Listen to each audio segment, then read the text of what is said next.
Topping today's news, Prime Minister Davis in Suriname for CARICOM. An early morning traffic accident claims the life of two men. The latest update on monkeypox, and the Bahamas national men's basketball team set to take on the Dominican Republic tonight.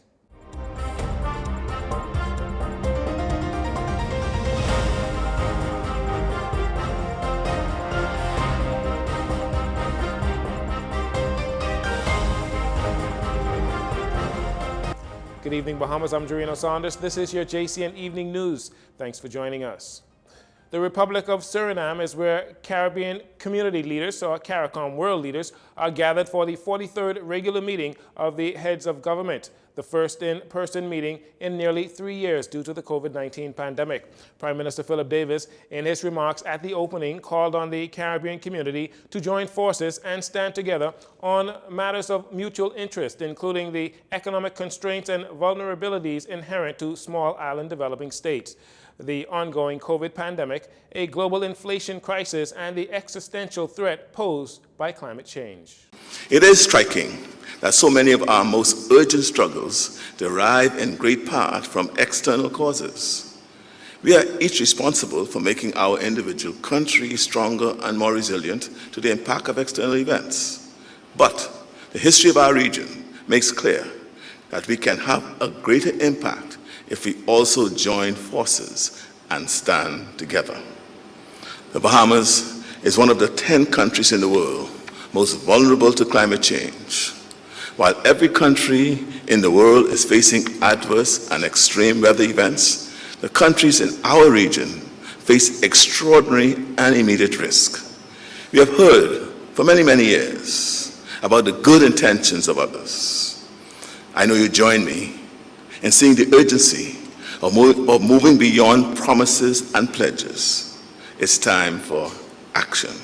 Prime Minister Davis noting that, fortunately, there is hope on the horizon due to the joint and persistent advocacy, as he notes that work is now underway in the global community on the development of a multi-dimensional vulnerability index that will better measure our development needs and improve access to development assistance. It was on that backdrop that the Prime Minister extended an invitation to leaders to attend the United Nations Framework Convention on Climate Change next month, right here in the Bahamas. Over the last few years, many of our countries have not fared well. Small ocean economies gain in negotiating strength and influence when we work effectively as one. It is no exaggeration to say that if we do not stand together, each one of us, is in danger of falling apart.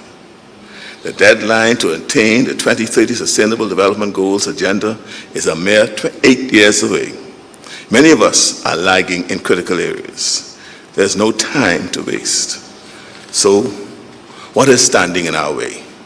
What prevents us from moving closer to the ideals and aspirations of those who sat around that table 49 years ago before us and dreamt of better futures for us all?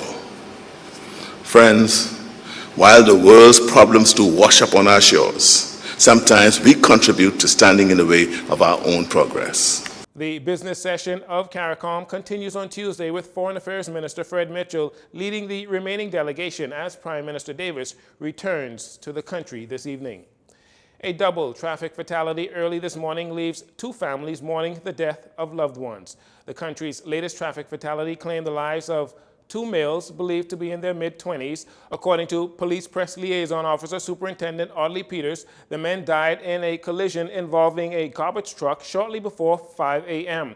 Preliminary reports revealing that the two men were traveling south on Gladstone Road near Aquinas College in a black Honda Accord when they collided into the rear of a white Mack garbage truck, which was also traveling south. Emergency personnel visited the scene of the crash where they assessed both occupants of the Honda Accord vehicle and concluded that there were no signs of life.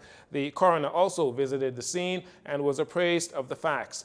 As investigations are still early, it is uncertain whether speed was a factor in this accident. Police say they will await an official identification by next of kin to confirm the identities of the victims. The Royal Bahamas Police Force Traffic Division will continue the investigation into this traffic fatality.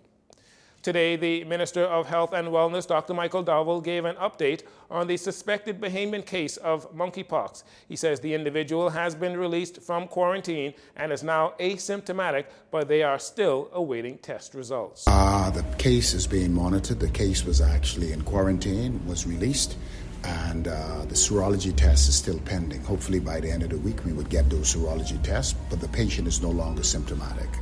Dr. Dowell says the ministry is also in discussions with the nurses union that has voted to strike on June 9th because of poor infrastructure, failure of government to reach a new industrial agreement, and lack of promotions. Dr. Dowell says the government has hired a negotiator for guidance and is at the table in hopes of getting things resolved as soon as possible. Things are ongoing. I have my negotiator in place. It's advancing. Everyone's at the table to address the issues that are at hand. Some of the issues revolve around infrastructural developments. We're doing that. It's brick and mortar.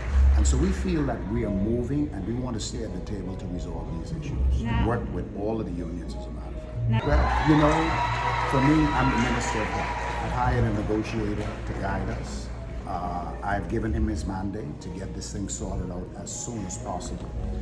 We will meet this week, and hopefully by next week I can be able to update you on what's going on. But as it stands right now, the PHA, the Ministry of Health, we're at the table negotiating with the nurses union, the junior doctors union, we're negotiating with the consultant union and the BPSU. Dr. Dowell says he hopes all parties can come to some compromise.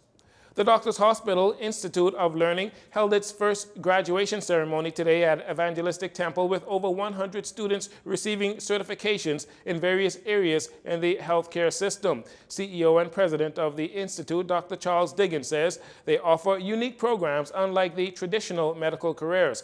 He also notes that all graduates have gained permanent employment during the two-year program at the hospital. The hospital is very excited about our ability to showcase the achievements of students in what we call our Institute of Learning. Institute of Learning is a department of sorts that arose out of organizational learning, which was basic to the education and training of our core associates. Now we've extended our wings into a lot of the health professions, emergency medical technicians, patient care technicians, clinical medical assistants. There are quite a number of professions. Unlike the traditional nurse, doctor, dentist, etc., a lot of those professions also play a role, a very important role in healthcare. A lot of these programs are post-high school, two-year certification programs, and they can be programs or careers on the road to more advanced careers in healthcare, but they're fundamentally important to the work that the hospital and the health system does. Minister of Health and Wellness, Dr. Michael Dowell, while giving remarks at the ceremony, announced that 50 nurses will be graduating and will be integrated into the healthcare system on Thursday. He also says the Princess Margaret Hospital Academy will also be executed very soon. We made a decision that we would do an academy. It's very important for constant upgrades, for training, and the list goes on, and that will be in effect very shortly. As a matter of fact, this week, I think on the 7th, I'm about to graduate 50 nurse assistants from our program that is presently being led by the Department of Public Health. So we're putting our academy in place. We're training as we speak. We've always been training, so this is not new. We've been training at the Princess Margaret Hospital for more than 25 years. And what we want to do is we want to put an academy because we need to make sure that we have quality output at our public facilities and constant upgrade.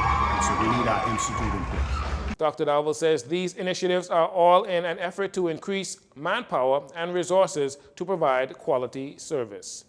The National Insurance Board, NIB, will not be depleted, according to Press Secretary Clint Watson during a press conference at the Office of the Prime Minister, reassuring Bahamians that the Davis administration is looking towards a different avenue other than taxing Bahamians to rebuild the NIB fund, which could potentially be depleted by 2028, adding that Prime Minister Philip Davis believes he was elected to be Prime Minister because of his compassion and understanding of Bahamian people. In the budget, that there's been a significant amount of money that has already been put back into the fund that most people aren't even talking about. People are talking about, people are taking the opposition saying, what are they doing about it? But reporters ought to be reminded, in the budget, there was mention that monies have already been placed back. So what are we doing? We're making sure that the fund is not depleted, but we're doing it through a prudent way of fiscal management to ensure that the Bahamian people can rest assured that that fund will continue and be around for years to come, but it will not be at the risk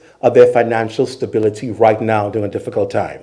It's called good management, and that's what's going to happen. So are we letting the fund go depleted? No. The answer is absolutely no. Let me say it again so that the headlines don't twist it. The answer is absolutely no. Mr. Watson reminded the media that a significant amount of money has already been put back into the NIB fund, adding that people are misrepresenting or misinterpreting the opposition, asking what the Davis administration is doing about NIB to mean that nothing is being done when that is not the case. Because he has said right now he will not tax the Bahamian people any further, does not mean it's the end of that discussion. It means there is a different avenue. And that is exactly what the Prime Minister is doing. The Prime Minister and his cabinet are working on new opportunities of streams of revenue and new opportunities to be able to ensure that the fund is rebuilt right now without having to tax the Bahamian people. Now, if he chooses to do that later on, that will be a discussion then.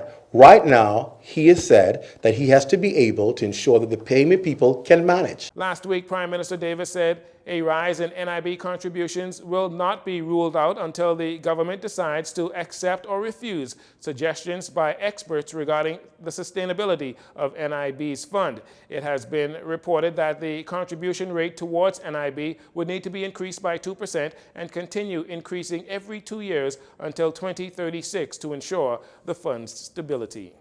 We'll take a break here. We'll be right back after these commercials.